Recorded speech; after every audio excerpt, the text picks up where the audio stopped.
সন্মানীয় সাংসদ বদৰুদ্দিন আজমল সাহেব সেই উচ্ছেদিত এলেকাত সেই সময়ত তেখেতে আহিছিল, অহাৰ পিছত উচ্ছেদ বন্ধ কৰি দিছিল। তাৰপিছত আৰু উচ্ছেদ হোৱা নাই। তাৰপিছত তেওঁলোকে আমাৰ দুখীয়া মানুহৰ কাৰণে তেওঁ মানে 700 কম্বল আৰু 350 মান আপোনাৰ কি এইটো তিৰফল আৰু 25টামান টিউবৱেল দিয়াৰ কথা আছিল, কিন্তু আমি কম্বল ব্লেংকেট আগত পাইছোঁ। সেইকাৰণে আজি 700 ব্লেংকেট আমি মানে বিতৰণ কৰিলোঁ উচ্ছেদিত এৰিয়াই। এই মানে শীতকালীন অৱস্থাত প্ৰচুৰ শীতৰ মাজত ব্লেংকেট পাই মানুহে মানে আনন্দিত হৈছে আৰু তেওঁলোক দোৱা কৰিছে যাতে তেওঁ আকৌ সাংসদ হ'ব পাৰে। আৰু মই চাইছোঁ যেতিয়া আমাৰ মানুহৰ বিপদ সেই সময়তে আমাৰ সাংসদ মহোদয় মাত মাতিছে। আপোনালোকে চাইছে পাৰ্লিয়ামেণ্টতো মাত মাৰিছে, পাৰ্লিয়ামেণ্টৰ বাহিৰতো তেওঁ মাত মাতিছে আৰু য'ত বিপদ তেওঁৰ আৰ্থিক সাহায্য কৰিছে। আপোনালোকে জানে গোটেই অসমত য'ত আমাৰ মানুহ বিপদত তেওঁ আৰ্থিক সাহায্য কৰিছে।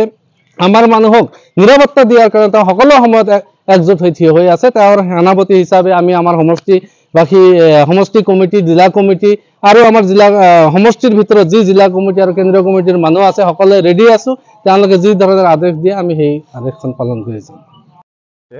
যে ইয়াৰ আগত আমাৰ আংটিহাৰা বা গণনগৰ আমাৰ হাতীমূৰা যিটো উচ্ছেদ হৈছিল, সেইটো সময়ত মৌলানা বদৰুদ্দিন আজমল সাহেব নিজে আহিছিল, তেখেতৰ লগত আমাৰ বিধায়কো আহিছিল। আমি গোটেইকেইটা একেলগে আহিছিলোঁ আৰু বদৰুদ্দিন আজমল সাহেবে ইতিমধ্যে DC ছাৰৰ লগত কথা পাতিছে আৰু সেইটো লৈ আলোচনা কৰি আছে যে যাতে এই শীতকালীনত যাতে উচ্ছেদ নহয়।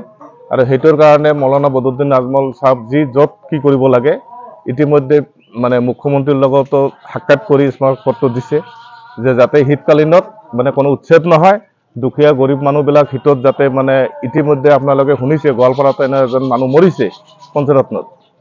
আৰ আমাৰ মৌলানা বদৰুদ্দিন আজমল সাহেব আপোনালোকে জানেই যেতিয়াই য'ত যেতিয়া বিপদ হয় উচ্ছেদত য'ত হৈছে তাতেই মৌলানা বদৰুদ্দিন আজমল আহিছে।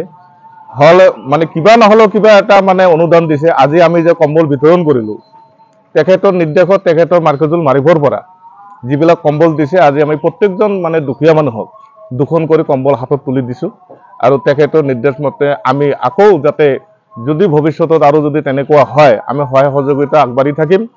আৰু যেটো আপোনালোকে ক'লে উচ্ছেদৰ কথা, সেই উচ্ছেদটো আপোনালোকে জানেই ফৰেষ্ট এৰিয়াত যেটো উচ্ছেদ হৈ আছে এতিয়া আমি সেইটো লৈতো আমাৰ দলৰ তৰফৰ পৰা আমি গৰিহণা দিছোঁ যে শীতকালীনত এনেকৈ উচ্ছেদ যাতে বন্ধ হয়।